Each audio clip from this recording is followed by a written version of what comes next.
aujourd'hui, on a une invitée, Bonjour. Violette.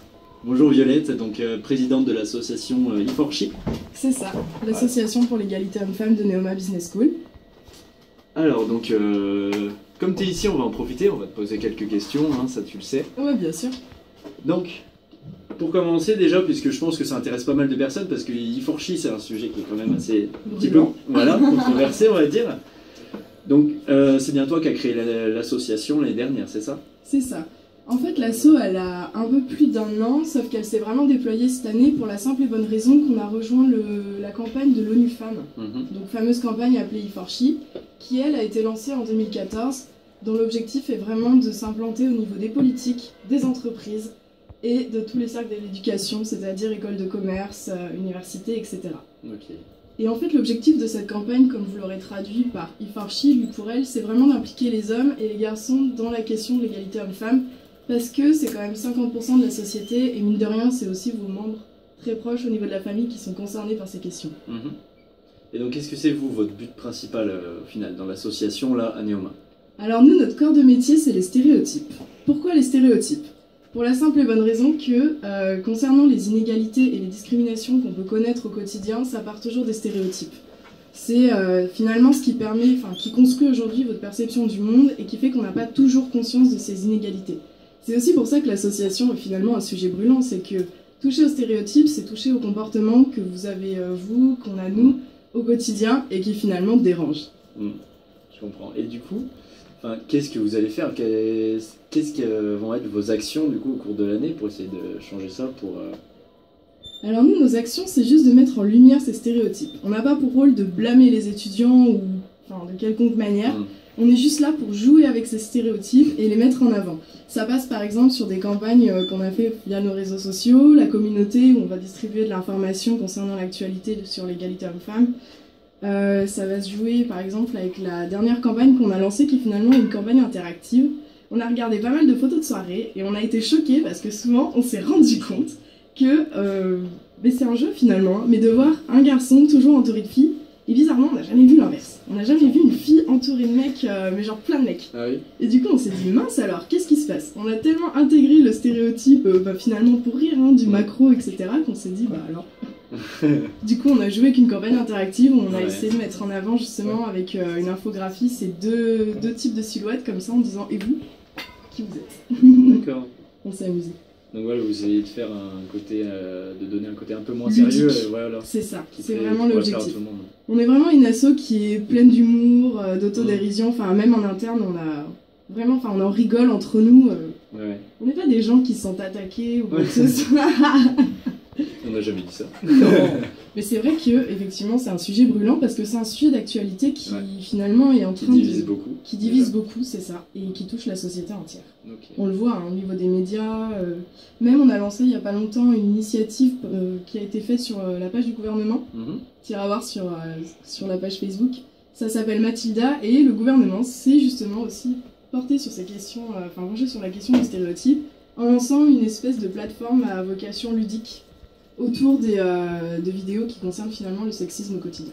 Ok. Et du coup, oui, il y a une question que je me demande quand même, c'est est-ce que vous avez beaucoup de garçons dans l'asso? Et est-ce qu'ils sont vraiment investis justement?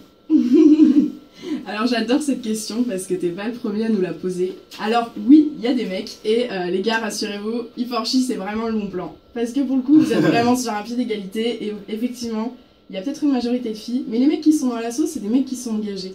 Et alors le plus étonnant, c'est la question que je pose aux entretiens, souvent c'est pourquoi rejoindre une asso comme la nôtre? Et ce qui a touché souvent ces mecs, c'est de dire moi j'ai des potes, ils sont pas du tout réglo avec les filles, des fois j'ai un peu honte d'eux parce qu'ils ont des comportements qui sont complètement irrespectueux, que ce soit en soirée ou... Et plus souvent, de manière générale, ce qui a touché ces garçons-là quand ils viennent, c'est le harcèlement de rue. Je sais pas, ça va être leur sœur, leur cousine qui se fait emmerder, ou simplement être témoin d'incivilité finalement, parce que c'est une incivilité, et de voir ça dans la rue et de se dire mince, moi aussi j'ai envie de m'engager, j'ai envie de faire quelque chose contre ça. C'est juste ça. Ok, donc ils sont bien investis au final, c'est ça? Ah oui. Non mais en plus souvent, comme c'est des garçons, nous ce qui est intéressant c'est qu'on lance un débat en interne. On se concerte sur notre plan d'action, donc forcément avoir un avis masculin et pas juste féminin c'est super intéressant pour nous, et on encourage les mecs à nous rejoindre. Notre objectif c'est vraiment que à la sortie de cette école, les étudiants soient, soit sensibilisé à ces questions-là parce que on est quand même les managers de demain et on aimerait bien quand même aller nous en tant qu'école de commerce et en tant qu'E4She vers une entreprise responsable. Responsable dans les relations internes qu'il y a entre les employés, responsable de manière générale parce qu'il y a quand même une politique autour de l'égalité qui se joue aujourd'hui au niveau des entreprises et mine de rien c'est un véritable enjeu. Une entreprise qui est en progrès sur ça, c'est une entreprise qui sera plus rentable parce qu'elle aura une meilleure image externe, tout simplement. Ça, il faut quand même le prendre en compte. Ça marche. Et d'ailleurs, j'ai oublié quelque chose, on en parlait un petit peu avant avec Violette, justement pas en direct, c'est qu'il y a une rumeur qui circule comme quoi E4She aurait l'intention de faire payer les filles au Vogue alors que c'est gratuit. Alors ça, quand on m'a sorti ça, mais j'ai trouvé ça tellement génial. Et voilà, donc ça, on va rétablir la vérité, c'est pas le cas, je crois. Pas du tout, c'est juste trop drôle. Alors ça, c'est une désinformation qui est née d'une image qu'on a mise sur notre première campagne. On s'était appuyé sur une mode d'un hashtag sur les réseaux sociaux, le fameux « et ça se dit ». Et en fait, sur ce « et ça se dit », on s'était rendu compte que finalement, les étudiants, souvent pour eux, la question de l'égalité homme-femme, c'est loin, ça les concerne pas, etc. Du coup, on a vraiment décidé de prendre des exemples très concrets de leur quotidien pour leur montrer justement que ça les concerne directement et notamment avec la discrimination par les prix que vous connaissez en tant qu'étudiant au niveau des boîtes de nuit. En disant effectivement ça paye pas son entrée au Vogue et ça se dit E4She. Mais nous derrière on était vraiment dans l'idée effectivement de mettre ça en avant, de sensibiliser les étudiants. On n'a pas dit bon les filles vous allez payer aussi.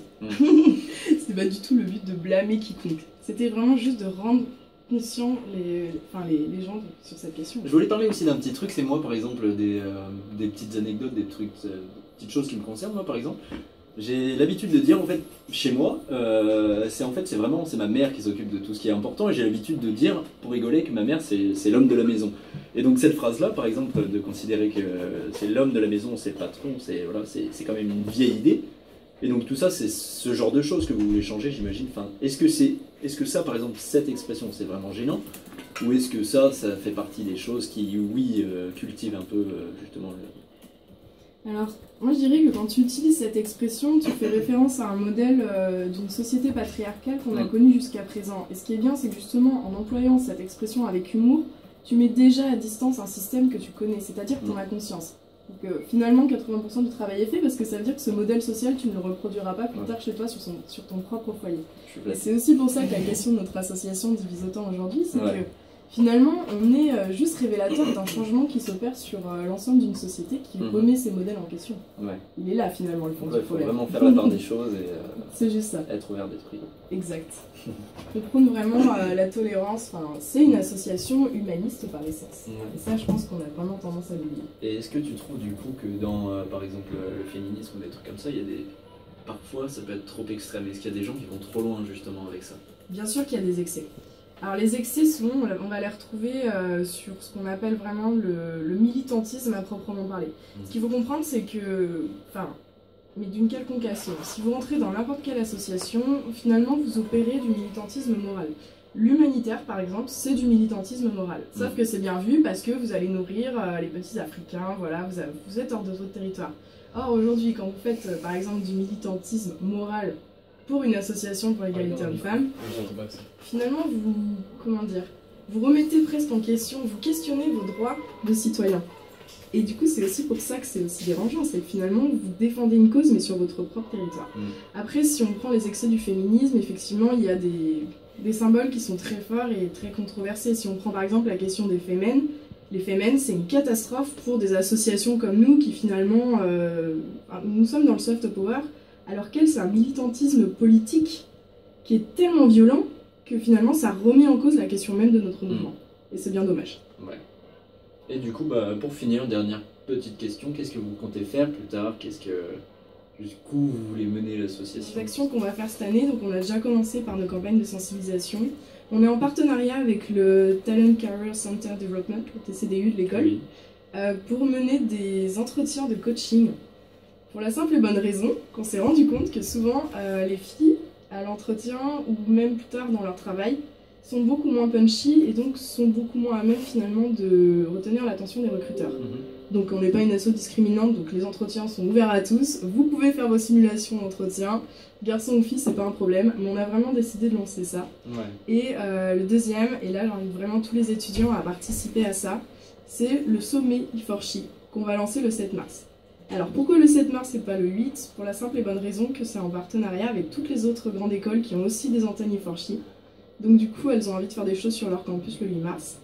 Le sommet en fait va se dérouler en 3 parties. Il y a une première partie où que ce soit l'ESSEC, Kedge, Rennes, Néomar Rouen, on a lancé pas mal d'écoles comme ça sur des antennes. C'est une fédération en fait derrière nous. C'est pas que e4chi, Néoma, il y a vraiment toutes les grandes écoles de commerce qui sont impliquées dans ce mouvement. Donc une première partie avec un retour d'action. La deuxième, ça serait la planification sur 10 ans d'action commune pour toutes ces assos. C'est vraiment pour constituer cette fédération. Et la troisième partie, ça serait un concours vidéo sur la question de l'égalité homme-femme. C'est encore en projet, mais du coup l'objectif c'est vraiment que tous les étudiants jouent le jeu, tous ceux qui sont intéressés, en sachant que derrière il y aurait vraiment des gros lots à gagner parce qu'on va démarcher des grosses entreprises de type la SNCF ou même HP si c'est possible. On va utiliser le réseau entreprise de l'école pour mener à bien ce projet. Ok. Voilà. Donc ouais, vous avez vraiment de l'ambition, c'est une asso qui est importante. C'est une asso qui est vraiment en train de prendre de l'ampleur finalement, en sachant qu'on a déjà un projet d'un pôle plus consulting orienté sur la RSE pour vraiment montrer que la question de l'égalité homme-femme aujourd'hui c'est important en entreprise et que c'est un modèle finalement rentable. C'est pour ça qu'on a toute une démarche de conseil stratégique qui est axée autour de ça. Je pense que ça va se monter d'ici 1 an et demi et quelques. Parce que c'est quand même beaucoup plus conséquent. Super. Et ben, en tout cas, merci Violette pour toutes ces questions. Et j'espère que du coup, vous serez tous d'accord sur une chose, c'est que e4chi vous veut du bien à tout le monde. Hein. Et du coup, comme on va pas déroger à la règle et qu'on est une radio, je t'ai demandé de choisir une musique, Violette. C'est ça. Voilà, t'as choisi Rick Astley, Never Gonna Give You Up. Avec mon magnifique accent anglais. Et donc pourquoi? C'est votre hymne, c'est ça? Ah, c'est un délire. En fait, on aime bien cette chanson parce que pour le coup, elle est vraiment décalée, elle est rétro, elle est marrante. Et puis bon, le message de fond, c'est ne jamais céder. Merci de m'avoir accueilli. Bah merci à toi. Et puis bonne après-midi. Bah merci, toi aussi. Et tout de suite, Rick Astley, des e4chi.